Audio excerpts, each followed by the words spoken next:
Hello everyone, I've received quite a lot of interest and requests from you about the full ranged team that I'm using, so today's video will be all about it. This is the team I've been building since the very beginning of the game, a team composition that you don't see very often. And if you're wondering about my spending, I'm a low spending player. From the start of the game, I've only bought the 2 monthly packs, and recently I've reduced it to just 1 crystal monthly pass. Alright, let's first take a look at this team's PvE performance.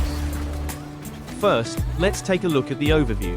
I currently have 4.2t total power, and my promotion score is 694. Sky Island defense at map 27 to 12 with full stars. And 1 billion damage in Dragon's Nest. Full clears in the level 800 dungeon and floor 1800 in Trial of Ascension. And a total summon score of 433,000 points. And now for the Rift content, I managed to clear up to stage 933 in this Rift cycle. And as you can see, my team has the lowest promotion score on the leaderboard among all the teams that reach this stage. The promotion score reflects the efficiency and quality of a team more accurately than total power. If you see a player with high total power but a low promotion score, that doesn't necessarily mean their team is strong. Players who reach this stage of the Rift usually have a promotion score above 700.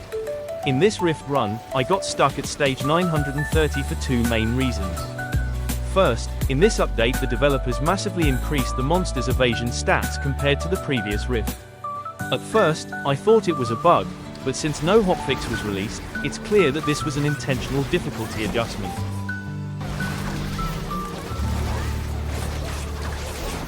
And the second reason is this boss. It's immune to debuffs, which is extremely annoying. It prevents you from dealing enough damage even though this boss actually has low HP, so you need extra DPS to finish it off.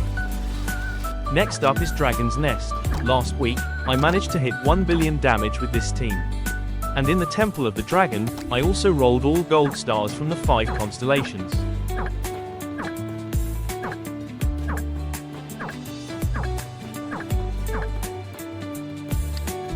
Now, let's move on to Sky Island defense.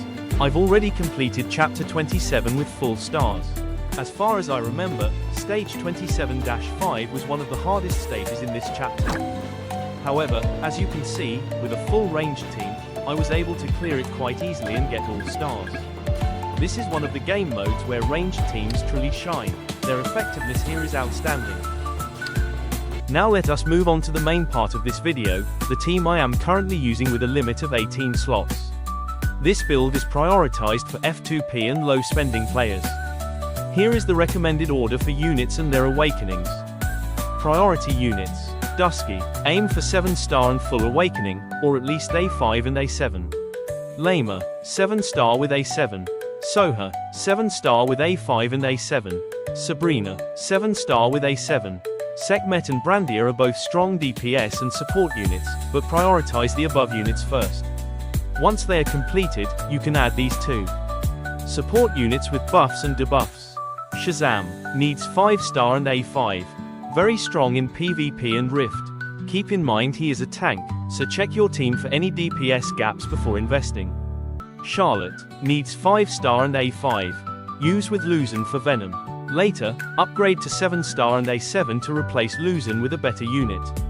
Anaval, needs 7-star and A7. Cassandra, needs 3-star and prioritize A3 early for the initial crit rate buff. Grogen, only 1 copy needed, provides a 20% crush rate buff. Rena and Harmonia, use both since their attack buffs stack. Only 1 copy per unit is needed. Ceres, a red unit that can stay useful in this team for a long time. Other support options, you can also use the following support units mainly for their buffs, debuffs. Only 1 copy is needed, and awakening is optional. Melissa, Artemil, Suyuha, Jean, Jaeger, if your crush rate is currently low. Now let's talk about trait. Currently I have reset all traits to full crit damage and still achieve 100% crit rate for my 7-star units. Cassandra and Sekhmet provide 40% crit rate, making it very easy to build this way. However, if you do not have enough crit or you are a new player, I still recommend resetting traits to crit rate first. Later, you can switch to a build like mine. This build focuses only on PvE, so there is no need to have excessive crit rate. Next, relics. For regular relics, you can prioritize upgrading attack, crit rate, crush damage, and relic bonus. For ancient relics, prioritize maxing attack for ranged units immediately when you roll them, total attack, and range-specific relics such as crush rate, triple hit, double hit, and accuracy. Next, gear. In the early stage, you can prioritize crush rate and crit rate. Once you have enough crit, crush and triple hit is the best choice. Always remember to prioritize crush rate in the gear lines. Lines such as crush and double hit, crush and attack, or crush and crit damage are all very good and usable. Okay, that's everything about my ranged team. If you have any questions, feel free to comment below. I will reply as soon as I see them. Have a great day and see you in the next video.